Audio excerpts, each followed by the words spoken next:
Welcome back to Sun Devil Extra as we stick with the soccer theme on today's show. We're now joined by fifth-year player Lucy Johnson out of Nottingham, England, and a good start for the Sun Devil women's soccer team so far this year. And certainly we've mentioned the road games. You just got done with 3 in a row in Big 12 play, but now you get the advantage of playing 6 of your final 8 in the regular season at home. So that is obviously a huge benefit. But how big of an advantage can that be, playing here in Tempe in front of Sun Devil Nation and not having to travel so much in the back half? I mean, definitely the games we just had on the road were tough, but we picked up good points. I think it really helps, being back here helps our recovery and stuff like that, especially when between the Thursday and Sunday games. So that's a definite benefit for us. You've been a part of this program for 5 years now, so you've seen plenty over the course of your career, and certainly you hear this in sports all the time, adversity can teach you a lot in life, in sports, everything. You've had to battle through some injuries over the course of your career. What are some of the biggest things you've learned from getting through those injuries and ultimately staying healthy now, hopefully, knock on wood, through your final season? I mean, the last year was really tough. I had to work really hard to be able to get on the pitch and play like so many minutes back now this season, but I'm really lucky here that we have a really good medical team that really helped me last spring and last fall as well. So we sort of broke it down and looked what was going wrong and sort of went back to the start and back to basics. And then they've been really helpful with me, like managing my body, like the coaches as well have managed my body well in terms of pre-season when we maybe have higher load. That's been really helpful. They've managed my minutes there. And like just a sense of like the importance of recovery is massive. Like I've learned that a lot over the past year. I've probably had to learn the hard way, but also my nutrition, my sleep, recovery, everything, like stretching. It's a whole rounded piece. So that's what I've had to come to learn. I'm glad you mentioned all those things because I think at times casual fans might not realize just how much goes into it. So let's go back to the rehab process. You said it was really hard work. What was your typical day like?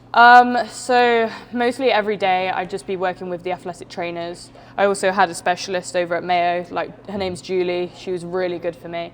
I'd be doing a lot of strength work and stuff like that. Well, it started off actually, I started doing I had a quad injury sort of last spring, which put me out for a long time. And I had like injections and stuff to help get that better and sort of the blood flow back there.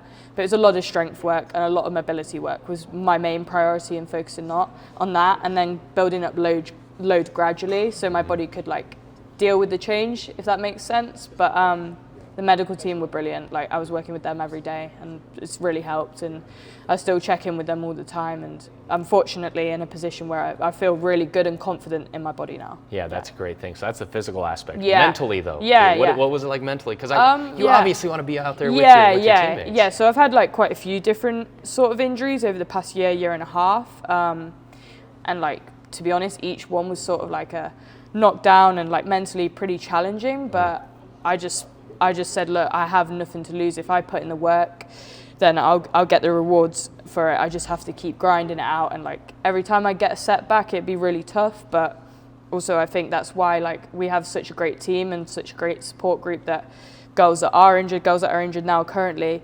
hopefully even all of the healthy girls and injured girls are there as a support system for them. Coaches too have been brilliant, rehab team brilliant. So yeah, that's really helped. Leaning on your team. Yeah, exactly. That's obviously important. That's been mentally like, that was the hardest piece, but they made it easier. Yeah. Let's go back to when you first arrived in Arizona. So 5 years ago, in coming here from England, like we've talked about, being from the UK. Yeah. What were your first impressions of Arizona? Then maybe some things you had to kind of get used to. We'll leave the weather out of it because that'd be an obvious one. That's what I was going to say. Yeah. But outside of that, what adjustments did you really have to get used to? So like the university system's kind of different here, so that was something I had to adjust with. Like, and academic advisors help with that, definitely. So that was definitely something to adjust to, because university in England is a bit of a different system where like your degree, what you've chosen as your major as such, is your only sort of focus and classes. Here it's a little bit different. So adjusting to that was kind of difficult, but I think like the academic advisor, John, we have for our team, Jonathan Edwin, made that easy for me. So outside of the classroom and outside of your sport, we got to ask, like, society-wise, what's a guilty pleasure? We'll say fast food. What kind of food do you love in America? I like Chipotle. We don't have that in the UK. So a bowl or a burrito? Bowl, always a bowl. Good call. Yeah, Queso? No, I don't get queso. I get guac. Okay, me too. Guac. Me Yeah, too. yeah. We can agree on that. Nice. Maybe we'll go after this. Nice. We'll stay on that same kind of question, European to American, in terms of football. Stylistically, the games are different. I mean, you can see that if you just watch the Euros compared to Copa. Definitely, It's a big difference. Yeah. What would you say are the biggest differences between American and European football? I would say a lot of the American girls over here are really good physically.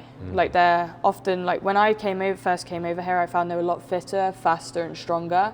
Maybe because there's more of an emphasis over here on strength and conditioning, and the facilities here are unbelievable for all colleges. Maybe that's the case, but that's what I found coming over, and I do feel like I've definitely got stronger and faster and fitter, like, so hopefully that's an element that's added to my game from coming over here. Sure. Yeah. Okay, let's take you again off the pitch for a moment, but you're getting ready for a big game. We know you're a lover of music, so give me a couple of, you're never going to skip these songs. What are you listening to before a big game?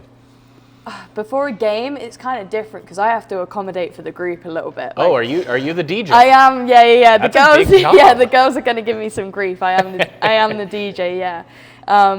But like, we'll listen to a lot of different stuff, like rap and stuff. But when I'm on my own and like I'm just chill, like there's an artist from home I really like called Olivia Dean. Okay. Who has some like really nice music, yeah. So a little more chill if it's just you then? Yeah, exactly. But you got to play to the crowd. Yeah, I exactly. understand I have to, yeah. Let's talk about being a defender, and it's got to be such a thrill when you do score a goal. You've scored 3 in your Sun Devil career, and your first ever one was in the NCAA tournament, so that's pretty big time. Are we going to see another goal potentially? I hope so. Okay. Yeah. There's something I really want to, like, goals and assists. Like, is something I actually want to add to my game, especially assists.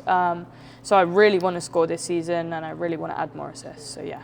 Yeah. What was that rush like, scoring your first ever goal in an NCAA tournament game? It was pretty crazy, to be honest. Like, I think I'd just come back from like an ankle injury or something, and like I was just buzzing to even like be back on the pitch, to be honest. But yeah, it was nice, and like it was cool that it was all the way in. Was it North Carolina? Right. Yeah, yes, North Carolina. God, that's a while ago. But yeah, it was good fun. Yeah.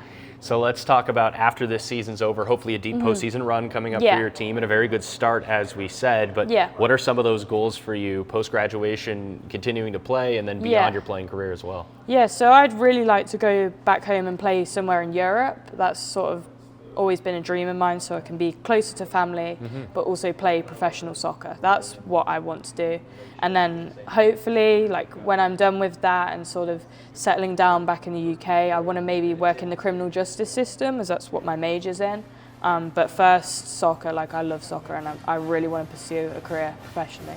That's fantastic, and certainly a very impressive career here at ASU for you. And you're not done yet. As we mentioned, 8 regular season games to go, and then hopefully some postseason play as well. Lucy Johnson, best of luck going forward, and certainly thank you for joining us here. Thanks very much. We'll be joined with Graham Rossini and wrap things up when we come back.